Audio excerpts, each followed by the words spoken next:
Hey, welcome to episode 744 of today's Antidote. We've been talking as the new year started about preparing your pathway, and today we're going to address some of the challenges that come up when you're preparing your pathway.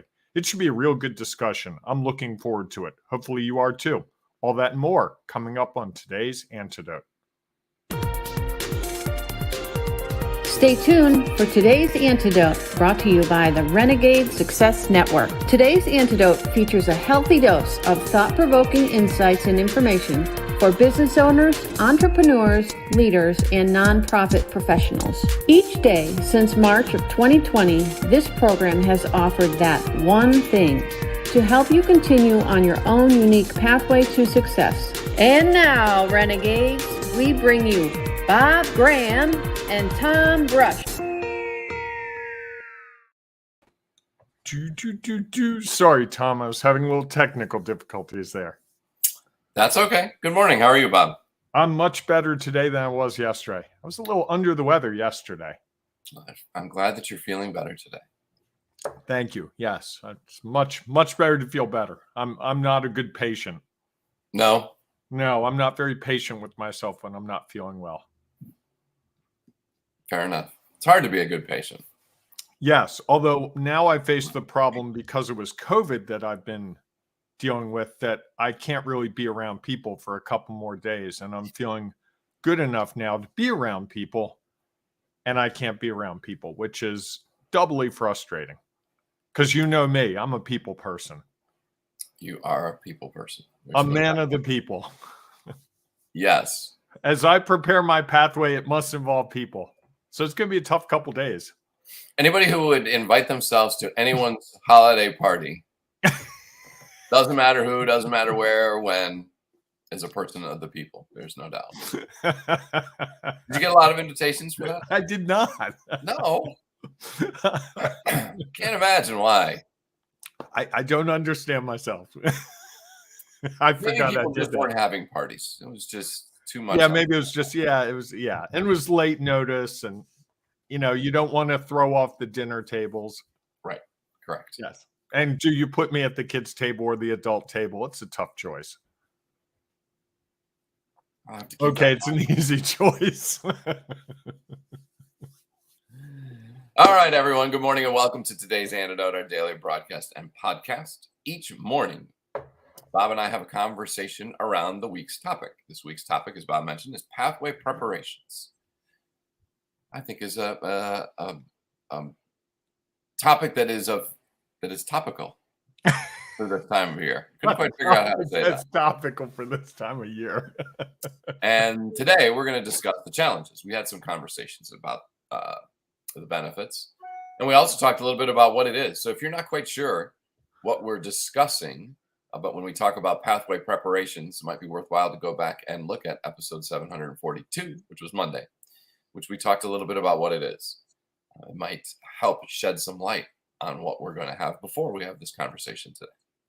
While we have our conversation, if you have any thoughts or ideas that you would like to share around it, we welcome them because we know it'll add value to our show.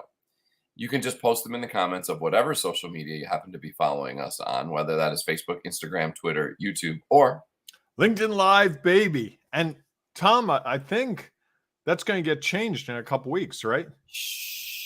Oh, never mind. We have some things we're going to share with people. We're working on some final decisions of what's going to happen. And we're trying to, after 3 years, we decided it was time to have a good conversation about what we're doing and how we're doing it. So we're preparing our own pathway, you might say. You might say that we are preparing our own path, preparing for our pathway of choice. There are a lot of pathways in front of us that we could choose. We are making the preparations so that we can make a choice. Okay. And learn from that choice. Always learning. Always learning. Choose and learn, choose and learn, choose and learn. Correct. Act and learn, act and learn. Choose, act, learn, I guess. Something like that. Anyhow, at the conclusion That's ACL. That's bad. That's what football players hurt, right? ACL? Act, choose. No, choose, act, learn would be Cal. Okay. No, I don't like that. Keep going. Sorry. I'm always creating acronyms in my head. and sometimes out loud. Fair enough. All right. And then we concluded our conversation, the conversation around the challenges of pathway preparations. We will offer our one thing, our today's antidote, that thing that we hope will help you figure out how to take your next step along your own unique pathway to success so that you don't stay stuck, frustrated, and uncertain. You can more confidently move forward towards your desired success. And of course, if you have a one thing that you would like to share your antidote, please feel free to put it in the comments as well. Before we dive into that conversation, though, each morning, Bob and I do our celebrations of the morning. Bob, what are you celebrating today? I'm going to celebrate all the technology that enables us to be with other people without actually physically being with them. In the last couple of days, I've been using Zoom. I've been using FaceTime. I've been using my phone, texting, all these ways to be in touch with people because I'm a little quarantined here.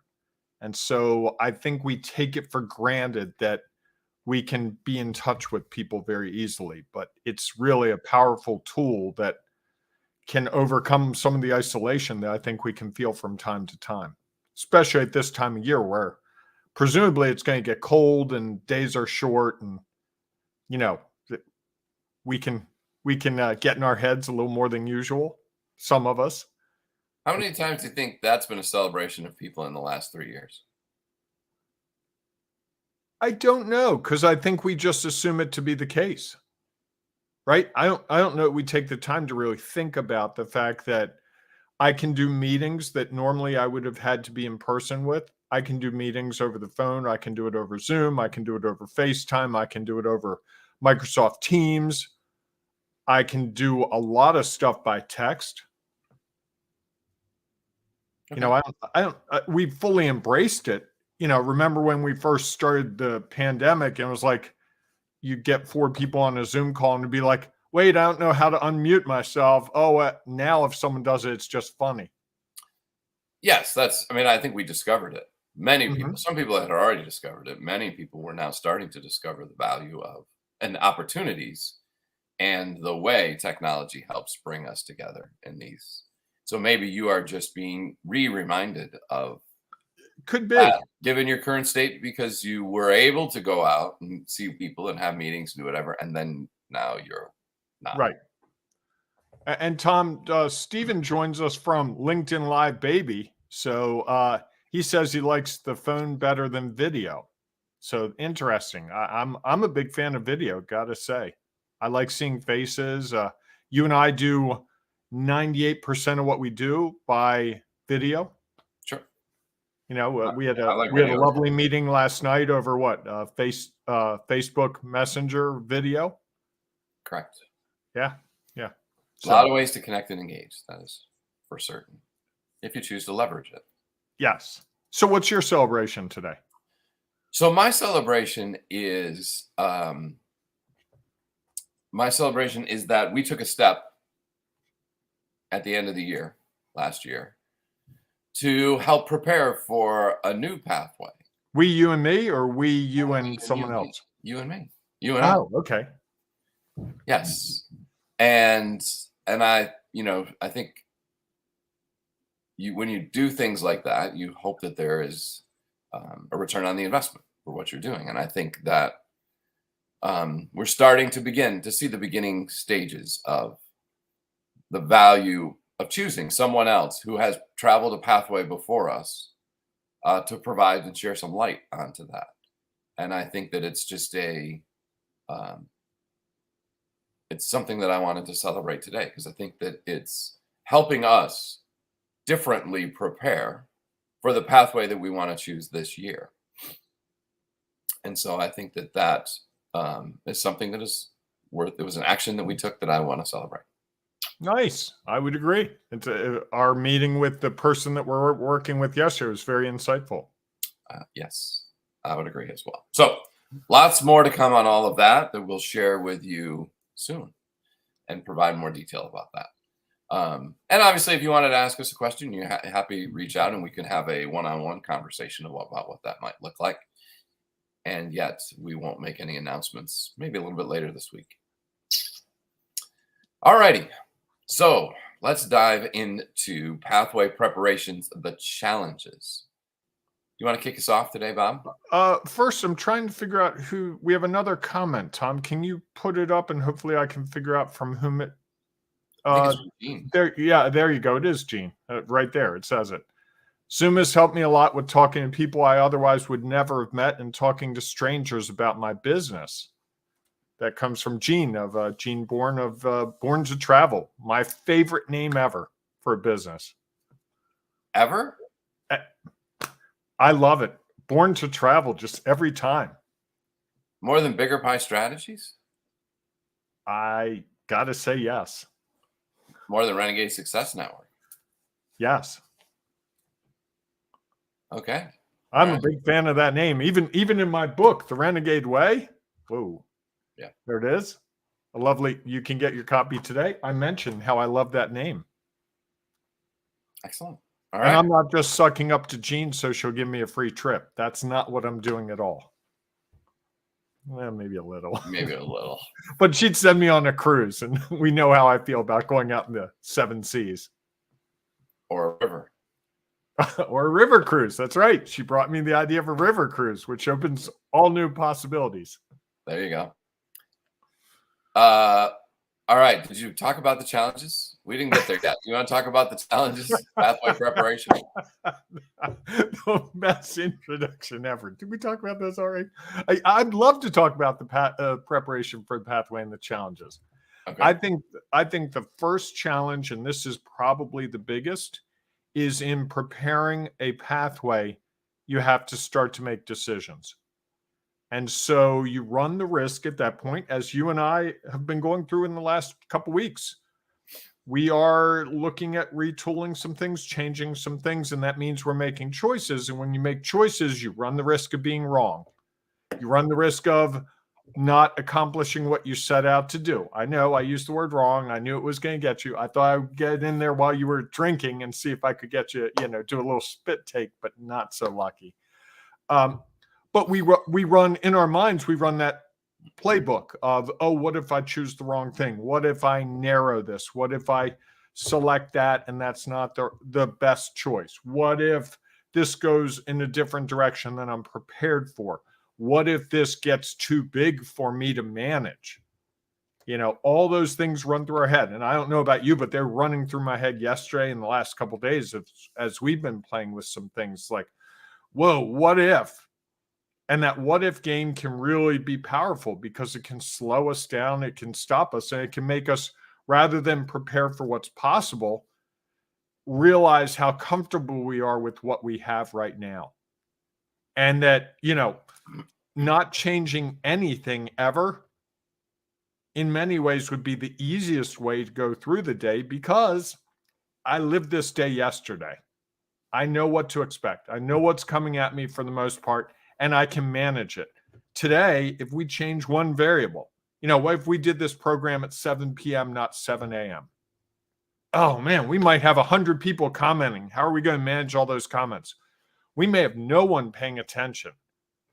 All those run through your head, and I think that paralyzes us to taking action.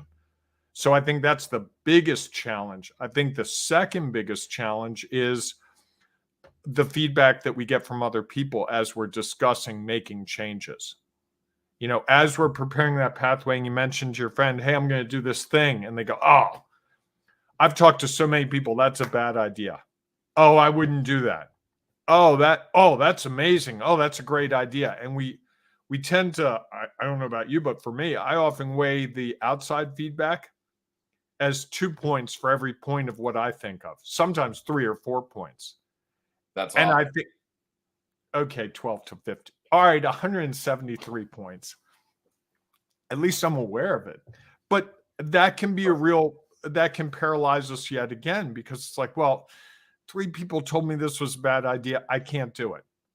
Or what if, and we don't want to look wrong to those people around us. We don't want to look like we don't know what we're doing. If you're leading a team, if you're running a business, if you're trying to appear confident, when in fact you don't think you are, the last thing you want to do is let people know that you're not confident, that you don't know what the heck you're doing. And the reality is, Tom, you and I'll admit it this morning, I don't know what I'm doing for today. I know some of the things I'm doing, but there are things that come up each day that I really don't know what to do. I had a meeting scheduled for today, an in-person meeting, and I really debated yesterday whether I wanted to do it over Zoom or postpone it because I couldn't meet the person in person today. And I really had a mental debate about, which one's going to be more advantageous for me long term. And in the end, I was like, you know what? I really want to see this guy's office. I want to spend some time with them, not over Zoom. That's very limited for all the great things about Zoom. And so I said, I'd like to put this meeting off for a week. Now I run the risk of him saying, well, I'm too busy now, or if you can't be here, get over it. And I had to go through what if I lose this opportunity? What if this person doesn't understand? What if this person blah, blah, blah? And that really, those outside thoughts that I had kept me from preparing the pathway, which in the end was the one that if you had said to me, hey, what's your gut tell you? It tells me to do this. But I dragged my feet on this because I didn't want to be wrong. I didn't want someone to say, hey, you did this wrong, Bob. Or, wow, I wouldn't have done it that way. Or, it's not that big a deal. Why didn't you just go through with it? How's that for a nice list of challenges? Yeah, there's two pretty good ones there. Thank you. And Stephen says that's helpful advice. I'm not sure. Was there advice in there? For yes. Stephen, there was. Yes, we all find value in different things. So what's your list of challenges? Well, I think I would take one step prior to where you started. You talked about all the choices to make. I think one of the things is coming up with all the options to consider and how overwhelming all those options can be. In some ways, it's almost easier to just be like, the first thing I come up with, I'm going to go do. Because I only have one thing now to think about. And I think that once you start opening up the possibilities of other things that you could do,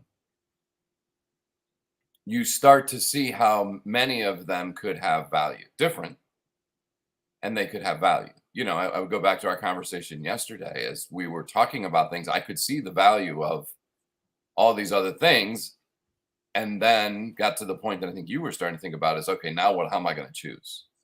Mm-hmm. And how am I going to end up making that decision? And I think that, once you open that can of what's available, and it's one thing when you do it to yourself. At some point, you have a limitation of how many things you can come up with. When you include another person, now the can of opportunities is even bigger. And so I think that, some of the benefits is that you see all the possibilities, and that's also a challenge. You see all the possibilities, and it's almost like the fear of missing out. You talked about being that W word. And it's really just a choice, and it would be different, not necessarily quote unquote right or quote unquote wrong. And so I think that piece of it to me is one of the challenges, is that one is trying to identify what all that is and understanding that there is value in, well, I don't want to miss out on something that might be the step that I believe that is best suited for this situation. And then I think you start to move into the two challenges that you had, is there's, how do I make the decision? And then two, what's going to happen once I make the decision, and what's the feedback going to look like? And that's why I think that, anytime you start to put it together, to start to prepare for something, one, I think you find more opportunities, and at the same time, you can see all the obstacles that might come in as well. And I think that's another challenge that they all sort of are very tightly closed in together, which I think is one of the reasons it's easy that people get stuck and they get frustrated or overwhelmed, or they're just unconfident and uncertain about what they should do or what they could even do. That it's hard to really figure out, like, how am I going to move forward? And, I think, as you said, sometimes it just is easier to just step back and be like, well, you know what? It sounds really good. And I can see all these opportunities. And yes, I can see these obstacles. And maybe this is going to be down the path. Yet I just can't choose. And so I'm going to continue just doing what I've always done and likely getting the same or not as good results. I think that's it. And it's kind of funny, Tom, when I realized in my situation about whether to have the meeting in person or whether to do it over Zoom or the phone or not, I really had to go back to the systems that I have in place, the processes that have worked for me in the past. And then the decision became really easy for me. It's like in-person meetings work really well for me. Why wouldn't I do that? That's really, so it was recognizing the pattern that I've used in the past that has gotten me where I want to go. And it, because of all the distractions of, well, I could do this, I could do this. If I do this, this person's going to say that. If I do that, and the would have, could have, should have's before I even did anything, I had no confidence making that decision until it's like, okay, let me go back to the system that works. And then the decision was crystal clear. And I think so often when we're trying to prepare our path, we're not looking at the path we've taken before. It's like we're looking out ahead of us and going, I got nothing.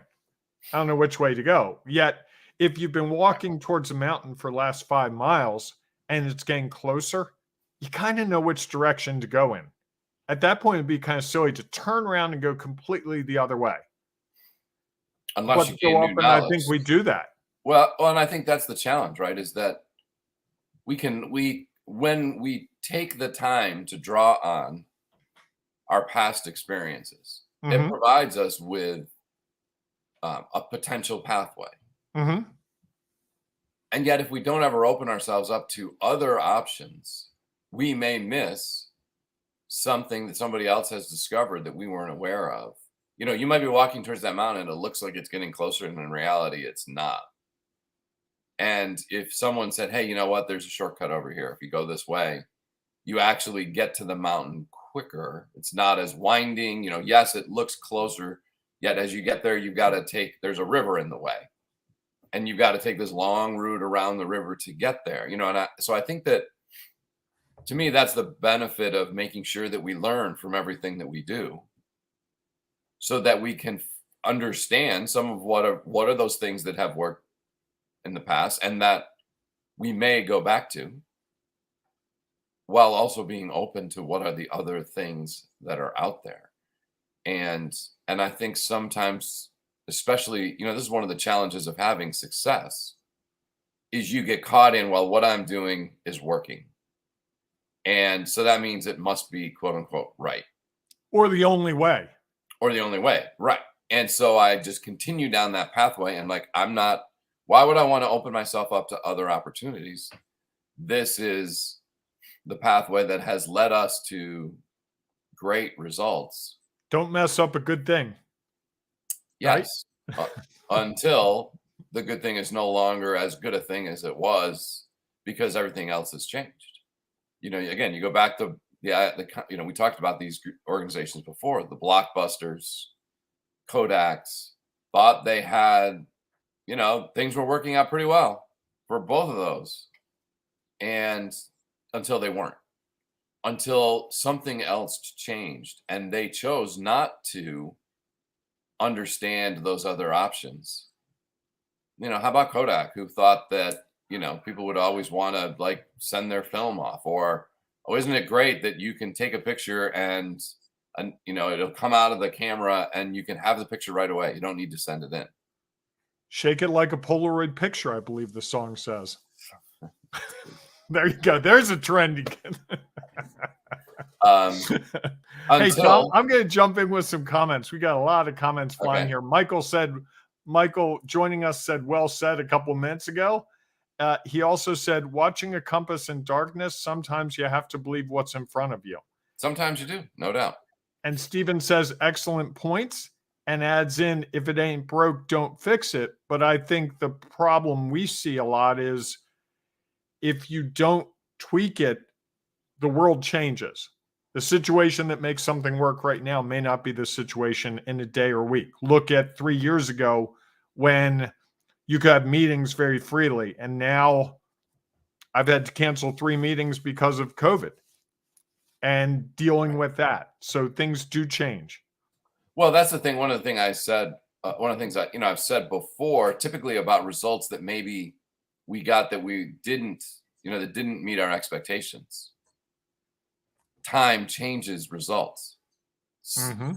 both ones that we were expecting and ones that we weren't expecting. Again, if you just keep doing the same thing over and over and over and over again, time could change because the world around us is changing.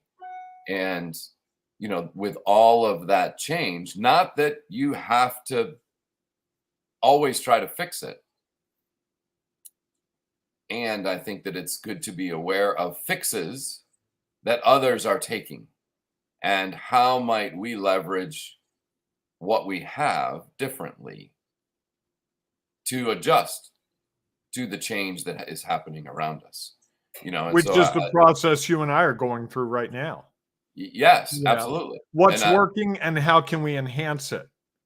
and how can we be open to other things that we maybe think are working, Right. or think are providing value, and they may be, are they providing, are there other ways to get at that same value? Hmm. And I think that's a which is why it's a hard conversation, right? You have something that you think is working, and you're like, well, why would I even consider changing it? Well, I don't we don't have to change it.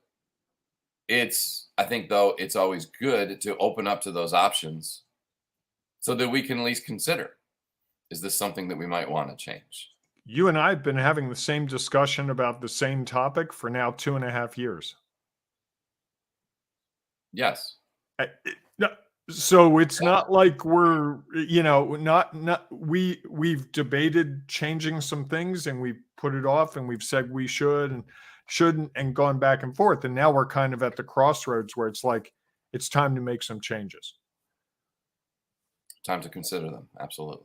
Yeah. Absolutely. All right, Bob. So what's your one thing? Phew, we've covered a lot of ground today. Yeah. I That's why I jumped think on it first. smart man. I think to me, when you're looking at preparing a pathway and the challenges, it's really the need to be open to possibilities and to let go of the that'll never work or that this is working too good to mess with. I think those two statements, when I hear myself say or think those, or when I hear other people say or think those, that's usually where the opportunity lies. And often it's hard to get over that hurdle. How about Yeah. you? I think I'm going to go with that. I love preparations and I love putting a plan together. And I also know that you can't prepare for everything, even if you try. And I think sometimes people spend so much time preparing that they never take action. And so they never really learn from all the preparation that they did because they feel like, well, I just thought of one other obstacle or I thought of one other opportunity. Maybe we want to include this. Maybe we want to include that. I was talking with a client yesterday and they have a big event coming up in 6 months. And they even said, we're in this event season.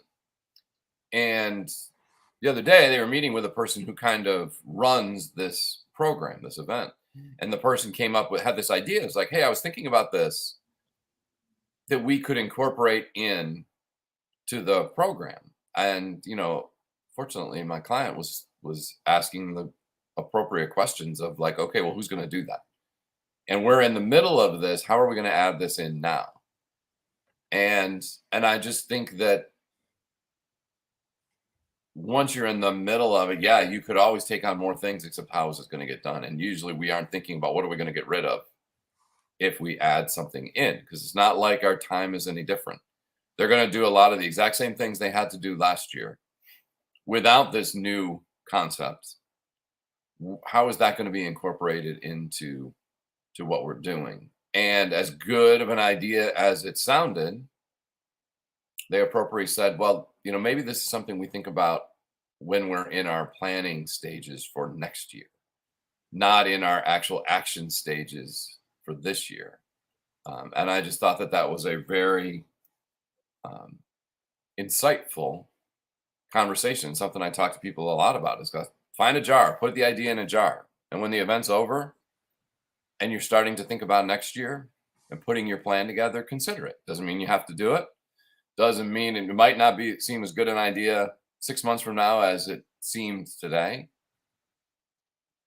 And I think that's part of it, is that we think that there's always opportunity to change, and we don't always have to change. And yet it's valuable to consider it, knowing also that we're never going to be fully prepared for everything that's happened because we don't control that. I like it. That's a chunky episode. I got to go back and watch this one again. There you go. All right, everyone. Thanks so much for being with us. If you have a one thing you'd like to share, please feel free to put it in the comments. If you happen to be listening to the podcast, we understand there aren't opportunities to share your thoughts and ideas around that, outside of, as Bob always likes to say, yelling to the person next to you at the stoplight or on the treadmill. So we have created space where you could do that. You can join us inside our Renegade Success Network for Leaders group in LinkedIn, or the Ring of Renegades on Facebook. You can come in and share your thoughts or ideas, your antidote. And while you're there, there's a pretty good chance that you might find something that's going to help you figure out how to take your next step along your own unique pathway to success. So we look forward to seeing you inside one of those groups. If not, we'll see you tomorrow morning, 7 a.m. Eastern time, for our next episode of today's Antidote. Have a great day, everyone. Hey, embrace the renegading you, and it's National Trivia Day. So enjoy National Trivia Day. What's your favorite trivia about? I'm not a big fan of trivia, to be honest. Like Trivial Pursuit, not a big fan. No? No. Going to a bar and playing trivia? Never done it. Really? Never. And I was at a bar frequently at one point a couple years ago where they did that the night I was at the bar. And because they had unlimited tacos for like $9. So I would just eat lots of tacos. And they had trivia night the same night. People would always ask me to play with them. Not once. 0 times. Really? Yes. Why is that? I just don't retain information real well. So I don't have it in my head. You know, some people like you can track. You could tell me the years that the Bills were 10-6 and they were 9-4 or 9-8 or whatever. I can't do that. Okay. All right. I'm a concept guy.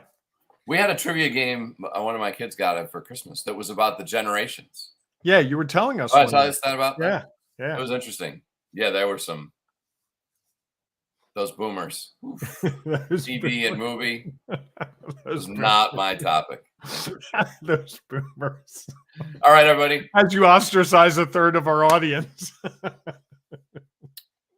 They're older than us. They're our parents' age. I'm a year off of the boomers.